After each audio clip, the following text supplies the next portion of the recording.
Happy holidays, everybody, and Tony here with my review of Leos Janacek's Schlaue Füchslein, known in its original Czech as Prichody Liszki Bistroszki, or in English as The Cunning Little Vixen, which I saw at the Deutsche Oper Berlin. The conductor was Marco Lettonia. The production was done by Katharina Thalbach and Wenka von Mikulic. The sets and costumes were done by Ezio Tofolutti. The choreographer was Dari Kardrin. The assistant director was Silke Zenze. The chorus master was Thomas Richter. And the children's chorus master was Christian Lindhorst. Prichody Liszki Bistroszki, or The Cunning Little Vixen, or Das Schlaue Füchslein, is an opera I've been wanting to see for the longest time, because this is also one of Janacek's most renowned works from his oeuvre, aside from Yenufa, Katia Kabanova, or the Macropolis Affair, or Vets Macropolis. It's been an opera I've been wanting to listen to because I have also been very intrigued by the story, which is about life and death and nature and the many interesting and deep and profound themes surrounding this particular opera, not only through its main animal characters of the vixen and the fox, but also the human characters, such as the forester, the forester's wife, the schoolmaster, and even Harashta, the poacher. What's also interesting about The Cunning Little Vixen is that this work, as well as its entire story and the opera as a whole, is not as overly heavy or as overtly dramatic as Janacek's other works, such as Yenufa or Katia Kabanova, or Vets Macropolis, or even Osud. Because while the characters in Yenufa and Katia Kabanova have characters who are somewhat relatable, yet also have these huge problems, the characters presented in The Cunning Little Vixen are more like fairy tale characters, as well as characters that you would find in children's books or even in fairy stories, and basically tales that you would tell to your children and grandchildren. Essentially, The Cunning Little Vixen is a fairy tale that is almost akin to Aesop's Fables or the Canterbury Tales, or even fairy tales by Hans Christian Andersen, Charles Perrault, or the Brothers Grimm, which is also reflected in Janacek's composition, which is not as heavy as Yenufa's or Katia Kabanova's or Vets Macropolis's. It has a lot more lightness and breeziness to it, especially in some of the more enchanting moments and some of the more serious moments that has the appropriate amount of somberness as well as some gravitas to add to the mix as well as balance. The basic story of The Cunning Little Vixen, or Das Schlaue Füchslein, or Prichody Liszki Bistroszki goes like this. A little vixen is in the woods wandering around, and she spots a frog. Just as she's about to catch it, she ends up being caught by the forester and ends up being taken to his home. However, his home isn't a particularly inviting one for the vixen, as his wife, as well as his old dog, and even the hens and the rooster don't particularly like her presence. Even Lapak, the forester's dog, is quite annoyed with Vixen Sharp-Ear's constant yearning and whining to the point where he wants to shut her up. But she is not having any of it. Even the rooster and the hens constantly badger her to the point where Vixen Sharp-Ear strikes back by killing all of the chickens, much to the forester's wife's horror. Vixen Sharp-Ears finds herself back in the woods as she takes refuge in the badger's hut, even to the point where she ends up taking it from him, thus leaving the badger to exit from his home and attract the attention of a fox. The gold-eared fox and Vixen Sharp-Ears fall quickly in love and consummate their feelings for each other. As a result, the gold-eared fox and Vixen Sharp-Ears end up married and have a whole litter of children. Meanwhile, in the human world, the forester, Harashta, the poacher, and the school teacher are having a conversation about what's next for them, because Harashta wants to hunt down some animals so that he can marry Terinka, a young woman he has been pining for. So Harashta is off to the woods to hunt down his next catch. And as fate has it, he spots Vixen Sharp-Ears. At first, Vixen Sharp-Ears thinks that he's a bit too stupid to catch her, because she always outsmarts any hunter who dares cross her path. However, her pride gets the best of her and she ends up being shot by Harashta. She could no longer be revived, and as a result, she is taken as Harashta's trophy. The months continue to roll by as the school teacher and the forester discover that Harashta has been married to Terinka. But to the forester, this news doesn't really ring well for him, as it doesn't really matter, as he finds a lot more solace in the woods he initially found Vixen Sharp-Ears in. He takes in all that serenity. He even sees how things have changed. On top of that, the reason why he wants to visit the woods again is that Lapa has been getting a lot older, and his health isn't really as a lot more vivacious as it once was years ago. So with the forester in the woods meditating about all of its mysteries, he spots one of the gold-eared foxes and Vixen Sharp-Ears cubs hunting for a frog. To the forester, it's almost like deja vu, even to the point where he catches a frog until the frog responds to him that he is his grandson and his grandfather has been telling him tales all about him. The opera ends in a rather bittersweet manner as the circle of life continues. So The Cunning Little Vixen is an opera that I ended up cherishing and admiring because of its story as well as its music. I definitely had a blast ingraining myself into the story, which is essentially about the circle of life, to quote Disney's The Lion King, and even to the point The Land Before Time. And there's also the deeper themes of nature peppered in with humankind versus animals or beasts. So there are a lot of interesting facets about The Cunning Little Vixen going for it, both in its story as well as in its music. So if you're a fan of films such as Bambi, The Secret of Nim, Plague Dogs, Watership Down, and Felidae, then you might end up liking The Cunning Little Vixen because of its themes of nature, as well as having the animals as some really pivotal characters. You might end up finding something really interesting about this opera, and in a way, you might even have some tears rolling down your eyes,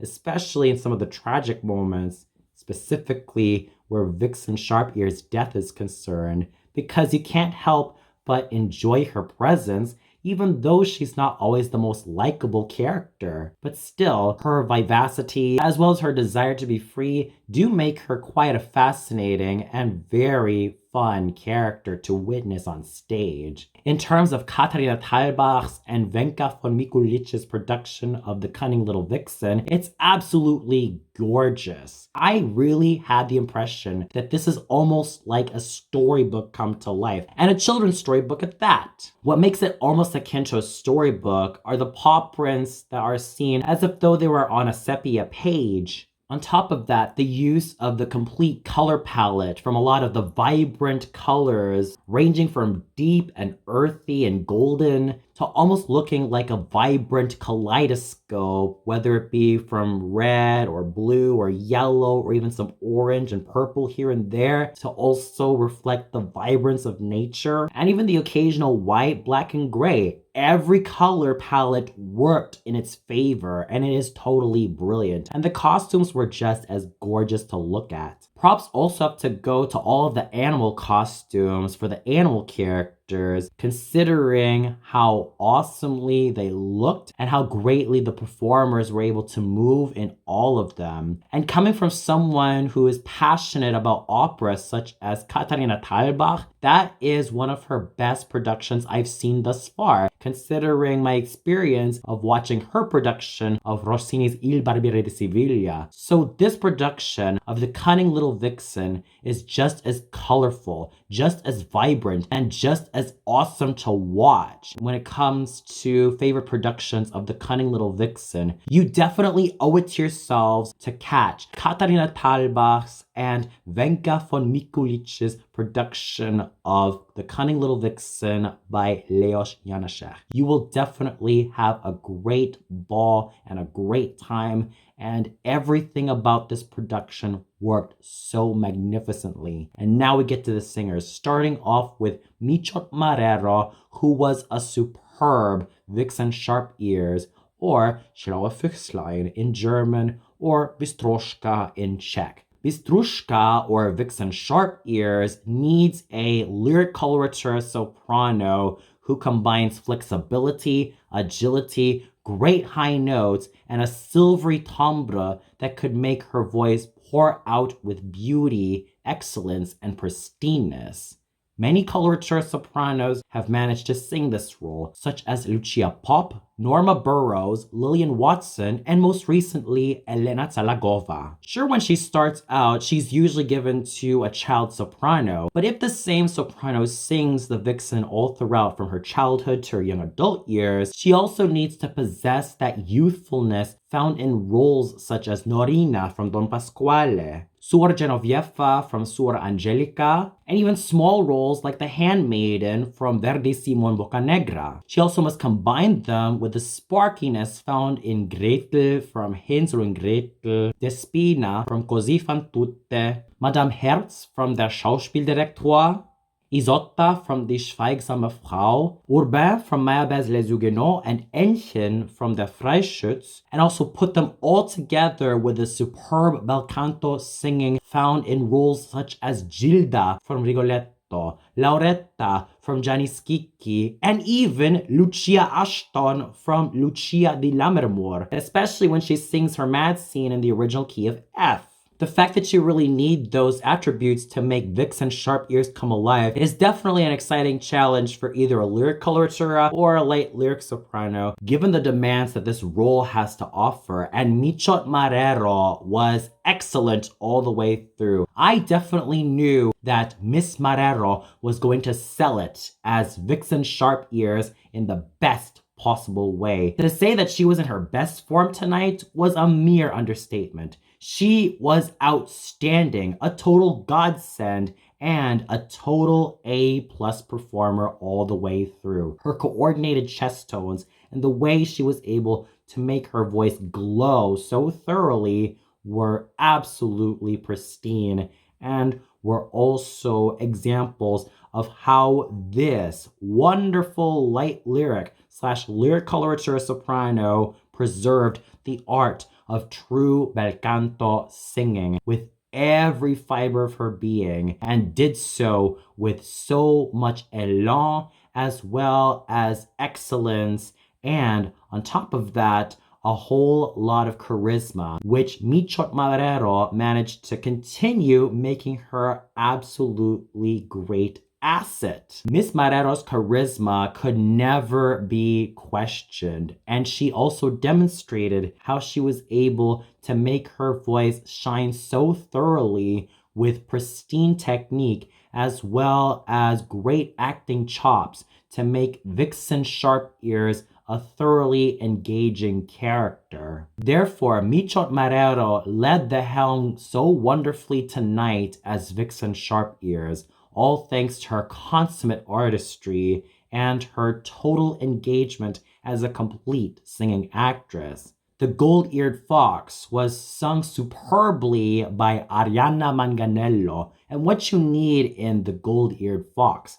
is a full lyric soprano with some good mezzo-like chest tones and a good spinto edge. This role is just as challenging for any full lyric soprano tackling this role, because she also must hit those high Bs and high B flats, which both mezzos and sopranos would easily master with great technique. Singers such as Lubisze Domaninska, Eva Randova, and Gabriela Benachkova would end up flocking to singing the Fox, unless I forget about Diana Montague and Helen Kwan. So there is no shortage of either mezzo-sopranos with great tops or full lyric sopranos singing this particular role. What you really need in the Fox is some really fine middle notes evident in roles such as Hänsel from Hänsel und Gretel, Dorabella from Così fan tutte, Cecilio from Lucia Silla, and even Donna Elvira from Don Giovanni, considering that she also has those top notes to back her up so well and the coloratura technique.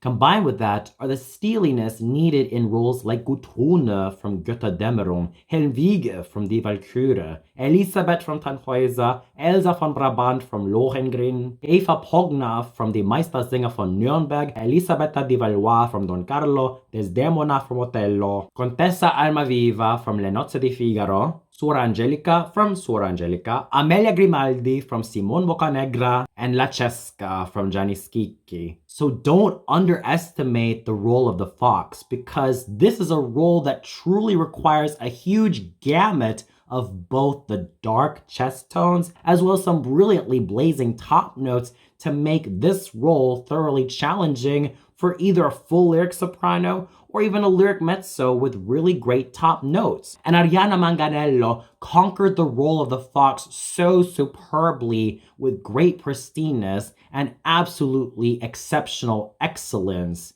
There was a creaminess to her voice that I've always loved and enjoyed so much. And her creamy, well spun out voice helped her to make the role of the fox an absolutely beautifully sung role. Not to mention, she had sufficient swagger to make the fox a charismatic character, as well as someone I ended up rooting for to be in such a loving relationship with Michot Marero's Vixen. Her technical excellence was there, and she was able to sing her lines so beautifully with elan, passion, and so much beauty pouring out of her mouth. So brava to Ariana Manganello as the fox, and also worth mentioning is her superb chemistry with Michot Marrero as the vixen. Both of them were able to play off of each other so superbly, and their vocal magic was absolutely beautiful to listen to. A heavenly blend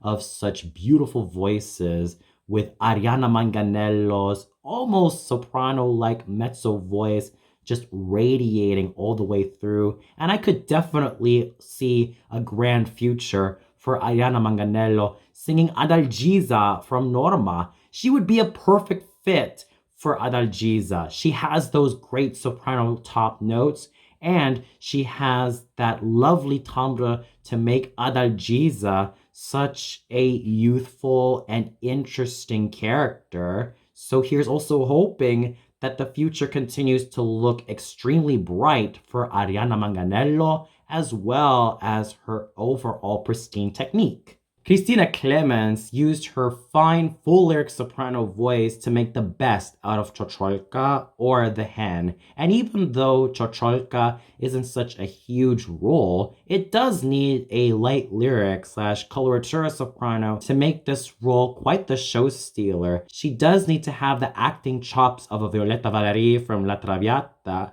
as well as that pure golden lyricism found in roles such as the priestess or la sacerdotessa from Aida, and even Ines from Il Trovatore. And I dare not forget about the sparkling top notes that define Musetta from La Bohème, as well as Lucia Ashton from Lucia de Lammermoor and Adina from L'Elisir d'Amore. Therefore, any soprano singing the role of Ciociolka does need a whole gamut of vocal expression to make this role work, and Christina Clemens did this role pretty well. She had such a nice full lyric / light lyric soprano voice that made her voice sufficiently radiant, and she was quite fun to listen to and watch as Ciociolka the hen. I could also give props to Chance-Jonas O'Toole, who sang the rooster, even though this role was originally for a lyric soprano, mostly specializing in Liu from Turandot, and even Fidelia from Edgar, as well as many other nice lyric soprano roles, such as Susanna from Nozze di Figaro. But in this production, he's taken by a light lyric tenor, and Chance-Jonas O'Toole's charisma and charm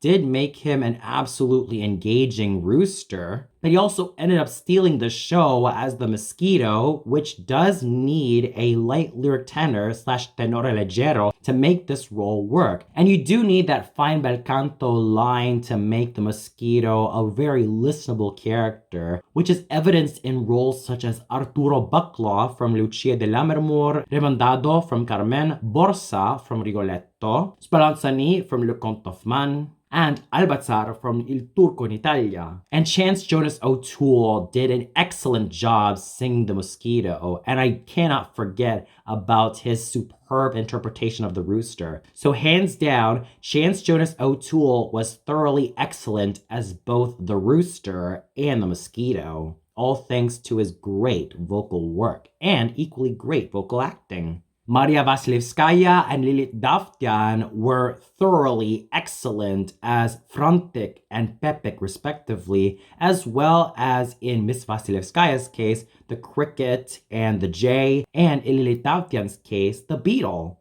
Maria Vasilevskaya's pristine, glowing, and growing silvery lyric soprano voice was a perfect complement to Lilith Davtyan's agile, light, bright, and breezy light lyric coloratura soprano voice. It was heaven on earth listening to these two sopranos work their vocal magic so beautifully, and they did so with excellence and excitement. Sibylla Benna was a charming owl in which she was able to make great use of her mezzo-soprano/contralto voice to make this bird come to life. And Stephanie Wake Edwards was a superb woodpecker, all thanks to her plush chest tones. On top of that, she was also a superb interpreter of the forester's wife, and this role does need either a mezzo-soprano or contralto to make this role completely stand out in its own special way. Anyone who has the chest tones of an Erda from Das Rheingold, or even Mistress Quickly from Falstaff, as well as the exciting acting chops found in Fricka from Rheingold and Walküre, the first Norn from Götterdämmerung, Herodias from Salome, and Filipievna from Evgeny Onegin really needs to make this role work so well and with a lot of great charisma. Fortunately for Stephanie Wake Edwards, she also did the role great justice. She was able to steal the show in her own special way, and I could definitely tell that she had a lot of great discipline and equally great charisma to make this role stand out so beautifully. Her chest tones have continued to take great effect, and I cannot wait to see Stephanie Wake Edwards in roles such as Mistress Quickly from Falstaff, and even the Marquise de Birkenfield from La Fille de Régiment. The future continues to look so bright for Stephanie Wake Edwards, and her potential continues to get a lot stronger before my very eyes. Saskia Klump was a strong performer as the innkeeper. And this role may not be as huge, but she does need to have a great technique found in roles such as Fricka from both Rheingold and Walküre, the second Norn from Götterdämmerung, Lady Macbeth from Macbeth, Viclinda from Il Lombardi alla prima crociata, the Overseer from Elektra, and Madame Larina from Evgeny Onegin. And Saskia Klump managed to be so fun as the innkeeper. She had a charmingly charismatic stage presence, and she knew how to make her voice shine so well with charisma and a whole lot of charm. Clemens Biba was a fine Lapak the dog, even though this role does call for either a mezzo-soprano or a soprano, who could also do the likes of Cherubino from Le Nozze di Figaro, or even Kate Pinkerton from Madama Butterfly, but I totally digress. He was still able to do a fine job with this dog, but he also managed to steal the show as the schoolmaster. And what you really need in this role is the great and strong acting chops found in Loge from Das Rheingold, with a beautiful lyricism found in roles such as Froh, also from Das Rheingold, and David from the Meistersinger von Nuremberg, and lest I forget about roles such as Carlo from Giovanna d'Arco, Il Messaggero from Aida, and even Edgardo from Donizetti's Lucia di Lammermoor. You do need that full gamut to make the role of the schoolmaster work so well, and Clemens Biba managed to do the role justice, all thanks to how he managed to keep his lyric tenor voice intact, which although sounds more like a character tenor voice these days, he was still in fine form and great shape as a singing actor. And he also brought in a wizened character to this particular role, thus making him a fine standout all the way through. Jörg Schörner was a handsomely charismatic Pasek, and this role does require great singing from a light lyric tenor who could also specialize in a lot of the character tenor parts. Whether he sings Mime from Rheingold or Siegfried, or the sailor from Tristan und Isolde, or even Arturo Bucklaw from Lucia di Lammermoor, he must make sure that his voice maintains that gorgeous lyricism, but also that great characterful acting, which Jörg Schörner continued to do so superbly, and he also continues to acquire a lot of my respect for him as a great singing actor. Andrew Harris was a thoroughly virile and dark timbre pastor and badger. And what you really need in these two roles, especially for the pastor, is that the pastor needs a deep, dark, and rich basso profondo voice akin to what you'd find in Fafner, the Grand Inquisitor, Osmin from Die Entführung aus dem Serail, and Titurel from Parsifal, just to name a few. He does need that dark timbre to also make him not only this very old but also wise man, but he also must balance that with sufficiently imposing singing. The same case goes for the badger. It would be easy to make the badger almost like a comic bass role, but he also must have that wizened, dark quality found in roles such as Gonemans from Parsifal, as well as Filippo II from Don Carlo, and also dark singing found in Sparafucile from Rigoletto, Banco from Macbeth, and Hagen from Götterdämmerung. That is just how much these two bass roles need a lot of strong singing that could make these two stand out so well, and Andrew Harris did a laudable job in making the pastor and the badger come alive as characters, all thanks to his trademark dark, rich, and voluminous basso profondo / basso cantante voice. He stole the show so well, and I was able to be there every step of the way in terms of what he was able to accomplish as a fine singing actor with his strong vocal presence as well as equally great charisma. Derek Welton exceeded my expectations in the best possible way as the Forester, and this role calls for a bass baritone / basso cantante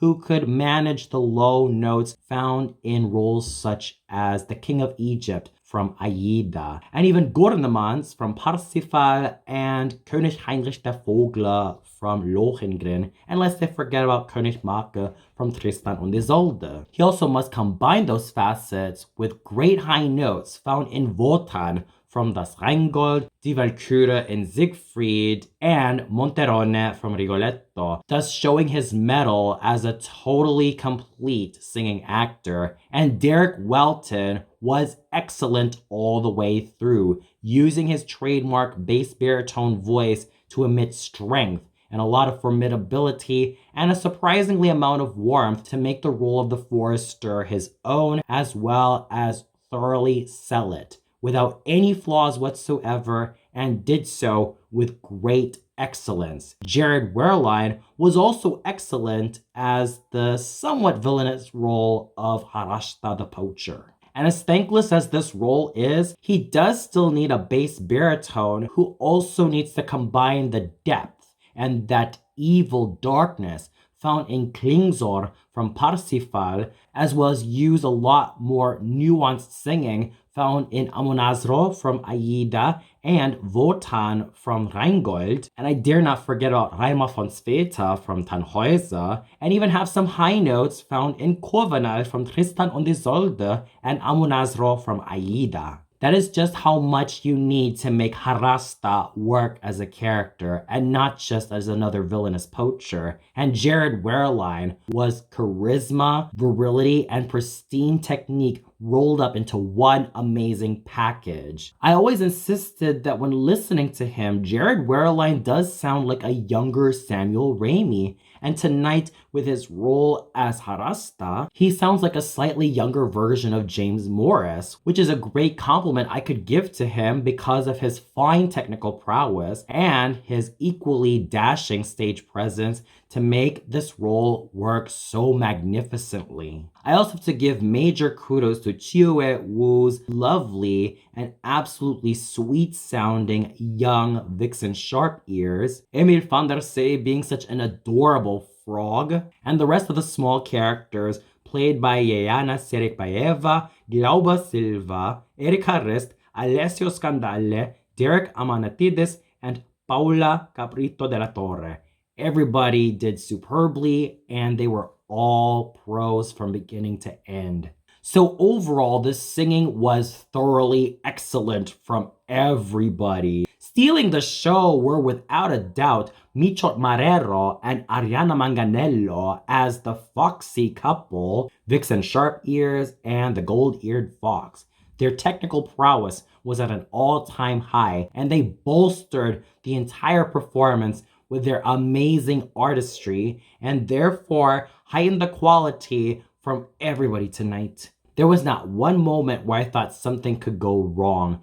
Everybody managed to be at their A game, and it was all thanks to Michot Marrero and Ariana Manganello singing up a storm tonight as Vixen Sharp Ears and the Gold-Eared Fox. If I were to name every single singer who managed to do an exceptional job in each of their roles, I'd be here all night. But suffice it to say, it was a greatly united effort, and they all deserve high marks from yours truly, as well as a whole bunch of A+, gold medals, platinum records, and a whole lot of titanium standard awesomeness from me to all of the wonderful performers. The conducting done by Marco Lettonia was nuanced, but there were times that it sounded rather tepid. I expected a little bit more fire and passion in some of the more exciting moments, but there were times where he was a little bit pedestrian in his score, when it could have used a lot more excitement and vibrance, and could have used a lot more ebb and flow. But suffice it to say, he was a good conductor who kept the orchestra alive and well, and also made sure that they sounded good all the way through. And the chorus and the orchestra of the Deutsche Oper Berlin were, as always, excellent every single time I listened to them. So if you are hankering for an opera that deals with nature and the circle of life, I could easily recommend you The Cunning Little Vixen by Leos Janacek. You will definitely be blown away in the best possible way by its story, characters, music, and themes. And you will also love the production that Katharina Thalbach mounted back in 2000. And considering that it's almost about to be 25 years old next year, that's a great milestone, and I'm pretty sure that this production should be remaining for many years to come, because I could definitely tell that Miss Thalbach respects opera as well as its overall history and legacy, and she is one of the opera directors, let alone performing artists, that I continue to respect because she thoroughly cares about her craft, and she shows it in her production of The Cunning Little Vixen. On top of that, the singers were all in their A game,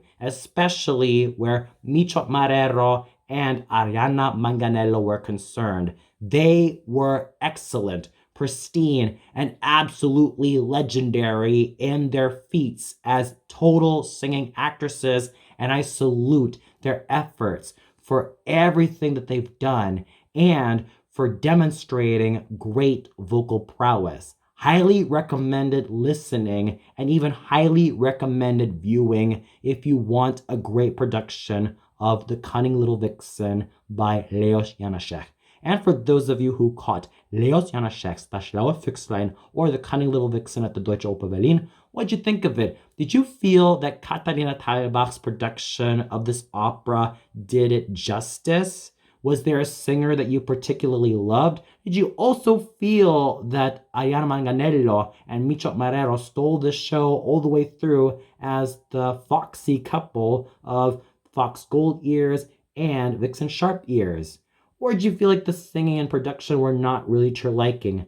Please let me know in the comments below. Well, that's it for my review of Leos Janacek's Das Schlaue Füchslein at the Deutsche Oper Berlin. Tune in tomorrow for my tribute to Rock's first Christmas episode, Joey's First Fan. So until then, happy holidays, everybody.